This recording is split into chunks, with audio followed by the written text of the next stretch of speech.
दोस्तों, हम और आप जो जीन्स पहनते हैं, क्या वो मगर की खाल से बनाए जाते हैं? आखिर क्या सच में जीन्स कॉटन से बनाए जाते हैं या फिर सड़े हुए कचरे से? आखिर एक जीन्स को बनाने में कितना समय लगता है और कितने लोग एक जीन्स को बनाने में मदद करते हैं? चलिए फिर बिना देरी के शुरू करते हैं आज की इस वीडियो। सबसे पहले जीन्स को बनाने के लिए कुछ खास जगहों से कॉटन को इम्पोर्ट किया जाता है। इस कॉटन को दोस्तों ट्रांसपोर्टेशन की मदद से मंगाया जाता है। जब अच्छी मात्रा में ये कॉटन इकट्ठा हो जाती है तो इसे फैक्ट्री में लाया जाता है। ये कॉटन बहुत ही ज्यादा होती है क्योंकि इसी कॉटन से बहुत सी जीन्स को बनाया जाता है। जब ये कॉटन, जिसे हम रुई भी कहते हैं, ये फैक्ट्री में आती है तो इसकी क्वालिटी और इसकी टफनेस को देखा जाता है। ऐसा माना जाता है कि जो कॉटन जितनी ज्यादा लंबी होती है उतनी ही इसकी क्वालिटी अच्छी समझी जाती है।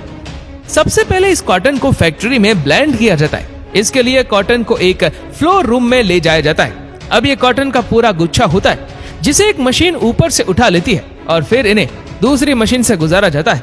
इसके बाद इन कॉटन को एक खास मिक्सचर में डाला जाता है। लेकिन जब इस कॉटन को इस मशीन से गुजारा जाता है तो इसमें से जो बेजान और बेकार कॉटन होती है वो अलग हो जाती है और जो फ्रेश और अच्छी क्वालिटी की कॉटन होती है वो हमें मिल जाती है।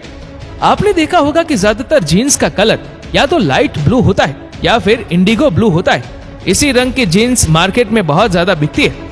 इसके लिए इन धागों को इसी रंग में रंगा जाता है और इन्हें एक टाई के अंदर डालते हैं। डेनिम के कलर के लिए इन कॉटन को इंडिगो ब्लू डाई में डाला जाता है जिससे इन कॉटन में अच्छे से कलर हो सके।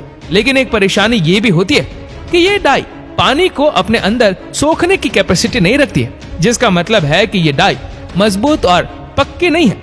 अगर इसे जीन्स के लिए इस्तेमाल किया जाए तो ये चीज से हट जाएगी और लंबे समय तक टिकेगी नहीं। इसीलिए दोस्तों इनको इस डाई के अंदर नहीं डालते हैं, बल्कि इस डाई को सोडियम हाइड्रोसल्फाइड के साथ अच्छे से मिला लेते हैं। अब आप सोच रहे होंगे कि इस केमिकल को डाई के साथ शामिल क्यों किया जाता है। हम आपको बता दें, जब डाई को सोडियम हाइड्रोसल्फाइड के साथ मिलाया जाता है तो ये पानी को अपने अंदर सोखने की क्षमता रखता है, जिससे यह जींस पर आसानी से चढ़ जाती है। जब यह प्रोसेस भी सक्सेसफुली हो जाता है तो इसके बाद कपड़े की क्वालिटी को जांचा जाता है। जांच के दौरान कपड़े पर जहाँ जहाँ भी खराबी होती है उस जगह पर निशान लगा दिया जाता है, जिससे आगे उसे सही कर दिया जाए। अब ये कपड़ा पूरी तरह से तैयार है, इसीलिए इस जीन्स के कपड़े का बंडल बना दिया जाता है और सिलाई के लिए आगे भेज दिया जाता है।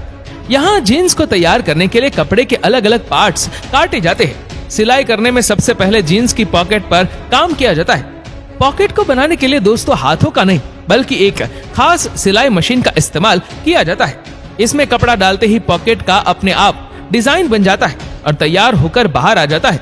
इसके बाद कपड़े के साइड में सिलाई लगाई जाती है ताकि धागे निकलने की गुंजाइश ना रहे। फिर इसके बाद जीन्स को ऊपर से लेकर नीचे तक अच्छे से सिलाई लगाई जाती है। ऐसे ही धीरे धीरे प्रोसेस आगे बढ़ता जाता है। उसके बाद हुक और चेन लगाने के लिए इस पर 2-3 लेयर्स की सिलाई लगाते हैं और फिर इन हुक और चेन को जीन्स पर लगाया जाता है। अब यह पूरी तरह से हो गई है तैयार, लेकिन अभी थोड़ा सा काम और बाकी है।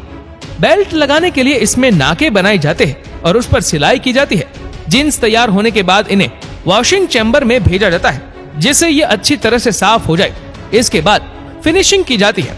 इसके लिए एयर फ्रेशर सिस्टम की मदद ली जाती है जिससे अच्छे से इसकी सफाई हो जाए।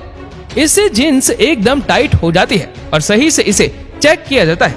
इसी समय पर जीन्स पर जो भी डिजाइन देना होता है वो दिया जाता है। डिजाइन देने के बाद लिक्विड स्प्रे छिड़का जाता है और फिर इसे डिजाइन देने के लिए एक लेसर मशीन से गुजारा जाता है। ये लेसर सिस्टम अपने आप ही जीन्स पर डिजाइन बना देता है। इसके बाद इनमें हीट दी जाती है और फिर इन जीन्स को अच्छे से ब्रांडिंग करते हैं और पैक होने के लिए जीन्स को भेज देते हैं आगे, जहां इनको पॉलिथीन में अच्छे से पैक कर दिया जाता है और फिर ये जीन्स मार्केट में बिकने के लिए बिल्कुल रेडी है।